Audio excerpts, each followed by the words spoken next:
حضرت سیدہ زینب نے پوچھا امام حسین سے کہ سارے زمانے نے روکا ہے، ٹھیک ہے آپ حق پہ ہیں، یہ بھی سب نے کہا ہے آپ حق پہ ہیں، پر روکا بھی سب نے، آپ روکے کیوں نہیں؟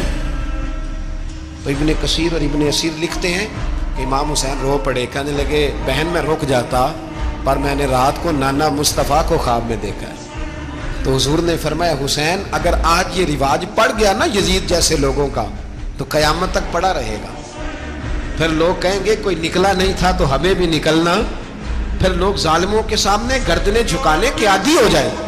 میں کہتا رہتا ہوں، کہہ رہا ہوں، کربلا کی جنگ کفر اسلام کی جنگ نہیں، کفر اسلام کی جنگ نہیں کربلا کی، کیونکہ یزید تو بڑا پکا نمازی تھا، خطبہ دیتا تھا وہ تو۔ جب امام حسین رضی اللہ تعالیٰ عنہ نے کربلا کے میدان میں جمعے کا دن تھا تو یزید کے سامنے کو بات کرنی شروع کی عمر بن سعد کے سامنے، تو عمر بن سعد کہنے لگا حسین زیادہ باتیں نہ کر، ہمارا جمعہ لیٹ ہو رہا ہے، جنگ کے لیے تیار ہو، فٹافٹ آ، اہل بیت نبوت کو قتل کریں گے اور قتل کے بعد پھر نماز پڑھیں گے اور پھر کہیں گے اللہم صلی علی محمد وعلی آل محمد، اسی نماز میں پھر درود بھی پڑھیں گے۔ یہ کیسا مرتبہ ہے، کیسا انداز ہے، دوستی قاتل سے بھی مقتول سے یارانہ بھی۔ امام حسین نے حر بن یزید امام حسین سے کہنے لگا مجھے حکم ہے آپ کو روکنے کا، آپ آگے نہیں جا سکتے۔ امام صاحب نے فرمایا وجہ زمین اللہ کی ہے، اس نے کہا آپ بیعت نہیں کر رہے، یزید کی حالات آپ کے حق میں درست نہیں ہیں، آپ نہیں جائیں گے۔ امام روک گئے۔ ظہر کی نماز کا وقت ہوا تو حضرت علی اکبر امام حسین کے بڑے صاحبزادے انہوں نے اذان ظہر پڑھی تو حر بن یزید کے لشکر نے امام حسین کے پیچھے نماز ادا کی۔ کہا بھئی تم مقابلے میں آئے ہو نماز پیچھے پڑھتے ہو؟ کہا حضور مقابلہ تو تلواروں سے کر رہے ہیں پر ہمارا دل تو مانتا ہے نا کہ مصطفیٰ کا نواسہ بڑی شان والا ہے۔ حر بن یزید نے 3 نمازیں لشکر سمیت امام حسین کے پیچھے پڑھی ہیں، 3 نمازیں، ظہر عصر اور مغرب۔ پھر امام حسین کے سامنے شرائط پیش کی کہ آپ کو یہاں گھیر لیا گیا ہے، یہاں آپ بیعت کریں گے، یہاں جنگ کریں گے، 2 ہی باتیں۔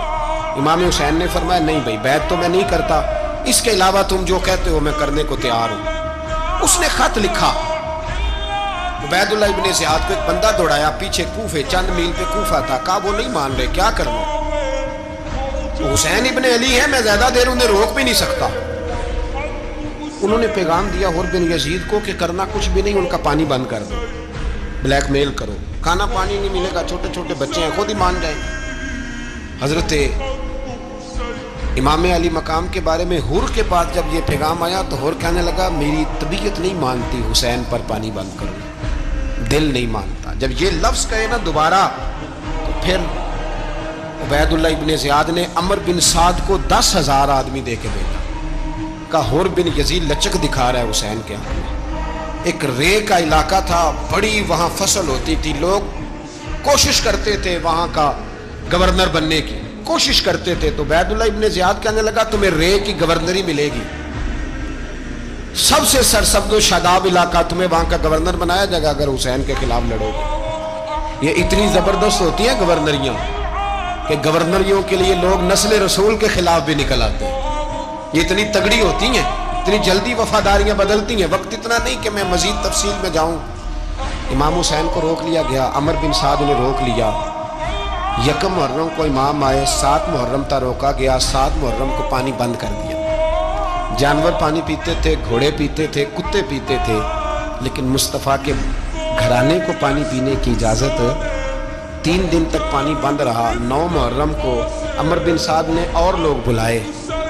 شمر ایک بڑا سخت آدمی تھا، سنگ دل بدبخت، جس نے حضرت علی اصغر کے گلے پر تیر مارا تھا، وہ اور لشکر لے کے آیا۔ رات کو کہنے لگا امام حسین رضی اللہ تعالیٰ عنہ سے کہ بس بڑا ہو گیا، یہ 9-10 محرم کی درمیانی رات، یہاں آپ جنگ کریں گے یا آپ بیعت کریں گے، 2 ہی باتیں۔ امام حسین اندر گئے، سیدہ زینب سے مشورہ کیا، باہر آئے، فرمایا بات وہی ہے جو پہلے دن والی ہے۔ امام حسین رضی اللہ تعالیٰ عنہ نے فرمایا بھائی بیعت تو میں نہیں کرتا، باقی جو تمہارا پروگرام ہے۔ شمر اور ابن سعد کہنے لگے پھر جنگ کے لیے تیار ہو جائیں۔ کیا انداز ہے امام حسین کا، فرمانے لگے کل جنگ کروں گا، مجھے پتا تو ہے جنگ کا نتیجہ کیا نکلنا ہے، 1 رات مجھے دے دو تاکہ میں کھل کے اپنے رب کی عبادت تو کر لوں۔